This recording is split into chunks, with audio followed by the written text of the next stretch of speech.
Hi guys, Zach here with my first Command & Conquer Red Alert 2 video. In this game I'm playing a 1v1 match on the map Red Valley. I'm starting in the bottom right position, playing as America. So this is my very first video, and this is me at the very beginner level, so this was done sometime last week. I played this game, and Red Valley was a map I'd never played before until this game. When I decided I was going to play Red Alert 2 and make some videos, there was a big choice I had to make really. One of the choices was I could play a lot of games, get to a decent level and then start posting, or start posting videos very near to the start, and I decided to go with the latter option. I thought it'd just be better to see the journey, going from being a very new player to being a more experienced player. I think it'll also be quite cool to be able to look at these first videos early on and see the marked improvement rather than just making videos once I've reached a certain standard. With the Command & Conquer Remastered channel, I played that from launch, and I think I only started making videos. I think I made one video in November, so that was about 3 or 4 months after launch. And then I started posting regularly in January or February, which was probably about 6 months after launch. Or even more than that, actually, thinking about it. I also played Command & Conquer Remastered at a very different time. It was during the COVID lockdown, so I had absolutely loads of time to play.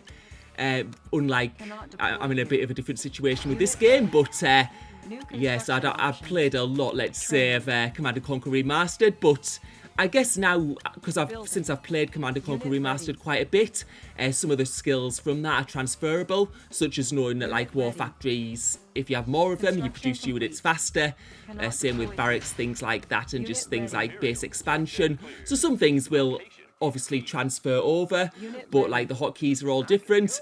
And speaking of hotkeys, you're going to see that there's going to be a lot of hotkeys that I'm not using at the moment. And even since this game, which was posted last week, I'm using more hotkeys now than I did when I played this. The main hotkeys you'll see me using in this game is N, D and Q.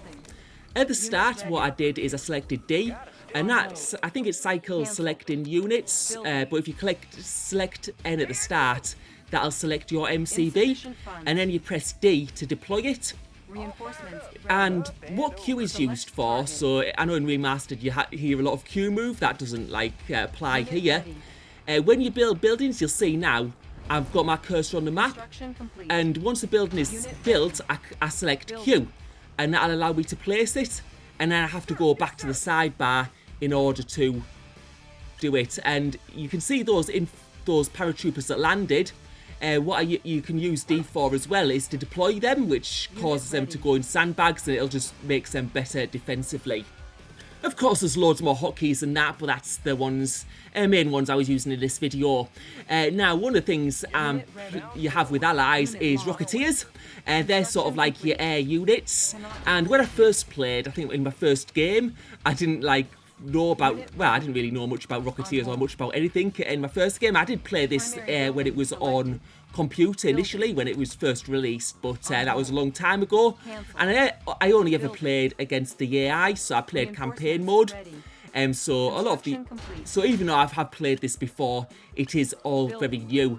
And in my first games, I think it might be my first game even, I was building my base and then a couple of Rocketeers came over and started destroying everything of my base. So I learned pretty quickly that you either need air defense or you need to get those Rocketeers out quite early to defend against attacks like that. And to build Rocketeers, what you need to do is you need to build an airfield. I'm also building a prism there just to defend my outer base. Because like in Red Alert Remastered, what I know I need to do is I need to get out there and start getting some map control. And that's what I've been doing with my MCV, and that's why I'm building bases out on the map. And you can see my opponent, what he's doing is he's staying in his base, in his starting position. And the thing about that, staying in your starting position, is you're going to run out of ore. So what I'm trying to do is just go on the map, get the resources, and if I can get more resources, I'm going to be able to build more units. The player I'm playing against is quite new as well. He said he's been playing about a month, so well, I haven't been playing a month on this game, but I guess I've got the knowledge of the other Command & Conquer, and now I'm just moving my MCV once again, just again to another ore patch further down, and just being quite aggressive. Now I'm quite lucky against the player I'm playing against. I'll get a lot more leeway. I'm sure if I move my MCV like this against an experienced player, I'd have no MCV left by the time I tried to get to the point where I was going. Another thing I can also mention is there's a battle lab you can make, which allows you to build some of the better units. One of those units is Mirage tanks, which turn into, like, they look like trees. They alternate between trees and tanks when you've got them in places. You can also build prism tanks. I'm not really sure, like, about all the units and the strengths and weaknesses as of yet. It's just, yeah, I know that Mirage tanks have been quite effective against some of my tanks in the past. And I think it might have been prism tanks as well. So that I'm getting my MCV deployed again. And I'm going to be yet again building more, like, things like ore refineries and just getting that economy built up so I can get more tanks on the field. And also what I'm doing quite often is, you can see me using airdrops, because what I'm trying to do is I'm trying to build up those infantry units as well. If airdrops are free, so you may as well use them as much as you can. I'm just having a bit of a look at the base there. One of the things you do get to do in this game is you get to usually get more visibility of your opponent's base. In Remastered, it's quite easy to defend with your infantrymen. But in this game, you use dogs, and usually you do end up getting inside the base and seeing what they're doing. And that's just like a really big thing. Just to watch what are they doing, what are they building, what defences do you need to build. For example, if you see like mass rocketeers, like 50 rocketeers in a base, what I'd be doing is I'd be building like loads of anti-air guns, but at the moment, and it also gives me good visibility. I can see they're not trying to go to expand that much.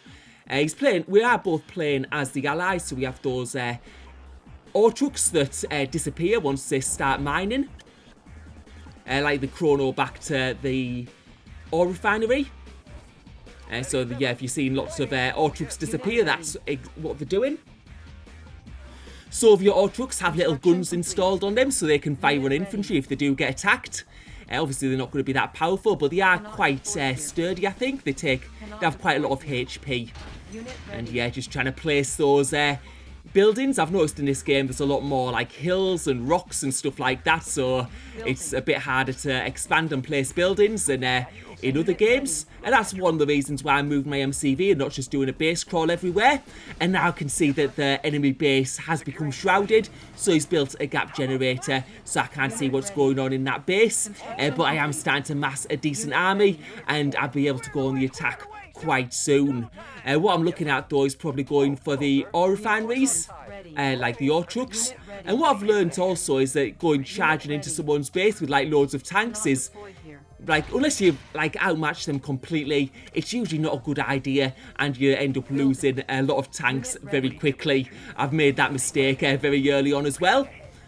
And now we're going to go on the first attack. Let's see if we can take out some of those ore trucks. So I'm just taking my units in, and that ore truck disappears because it's an allied ore truck, which chronos back to the base. I think I've got one ore truck down there before it disappeared, and another ore truck coming here. And now we can see our enemy starting to make a move with those those rocketeers. But those rocketeers are going to be weak against an army like I've got. And now just pulling back again, I've done a little bit of damage to my opponent's economy, and that's going to give me an economic lead, which I'll already have, I think, because I've expanded out onto the map a lot more than he has. You might have noticed at the start of the game I did say I was playing as America, not Allies. Now, one of the things, I might be wrong about this, but I just got the impression when I was watching another YouTuber playing this game that there was a bit more differences between the different factions. And I think it might be something to possibly do with the amount of unique units or something. I'm sure people will correct me if I'm wrong, but they were playing Korea and they were saying something about how they could play aircraft if they were playing Korea. So I think maybe Korea have better aircraft, I don't know. But I do get the feeling that there are going to be a few more differences between the different factions. It's not just going to be Allies or Soviets. Although obviously all the allied factions will be very, very similar. And now we're going for another attack on one of those ore trucks, but just disappearing before we get there. So just going in, and now I'm going to pull back in. As you can see, my army is growing bigger and bigger, and we haven't seen that much resistance yet from the other player, so we don't know how big his force is because obviously his base is covered in shroud. I'm just getting a bit more visibility and trying to find those ore trucks, and we have found some there. I think one goes down there before it gets away. I'm going to try and get another one there that has been destroyed, so getting another couple of ore trucks killed there. And what we can see is that all the ore patches near his base are starting to run out, so I should be in a very, very good position. You can see I've still got plenty of ore in the outer bases. It just comes back to having that map control. Another thing I have noticed is in the options, you have the option to have no Yuri and no France. Now, I know that there's going to be probably like 3 different nations in this, like 3 different like factions, like Allies, Soviets and Yuri. But I think France, I think I read something about them having turrets or something that's very annoying, like a turret crawl. And now we're going in for the attack again and trying to get even more ore trucks. And every time we destroy ore trucks, of course, it's going to hamper his economy. But now he seems to be taking some units out, and we're going to be engaging in a bit of a fight here. But now he's pulling back. He's lost a couple of those big, huge tanks. And now we're going to try and destroy a few more of those ore trucks, getting another one down there, and just doing loads of damage. You can see he has got quite a bit of ore in that ore patch there, but and that ore truck just getting away, we can see it chronoing back to the ore refinery. But as I was saying, Yuri's banned. I think there's something annoying about that, possibly. I did play a match, actually, one of my early matches against, it was a free-for-all match, and I was just playing as, I think I was playing as the Allies, I'm not quite sure now, but I just remember someone playing as Yuri, and it just came with all these, like, UFOs, just like absolutely tons of them, and he just took over like my whole base, destroyed it all. So I don't know if it's something to do with that. He might have just been trolling me. Obviously I was very new, so I didn't exactly know what was going on, and I've done a bit of a cheeky base there. I've got my MCV right up to his base, and I will be able to build some base defences. So now I'm using what little ore he had left, and I've got my army parked on that big ore patch there, so we don't see any ore trucks coming our way. He must be using ore patches around the side of his base, and I think he's going to be pretty much out of ore at this point. What I'm doing is I'm just making sure I keep on building and sending my tanks through, and we see an ore truck coming back out of his base, and we're going to go for that immediately. So we'll just destroy that before it gets back. Oh, I think it might have actually got back there, but what we're going to do now is we're going to go into the base, so we can see that there's not much of a big army there. There are some base defences, so, and we're just doing as much as we can here, and yeah, some tanks further back.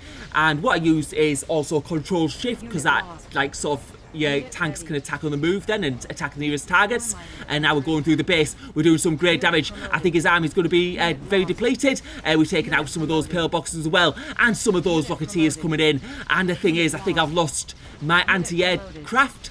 So what I'm going to need to do here is just pull back and build some more anti-aircraft vehicles, because at the moment I'm just getting absolutely hammered by these Rocketeers, and he might chase me, I think, because he knows I don't have any air defences at the moment, so I'm going to have to pull back a little bit further here.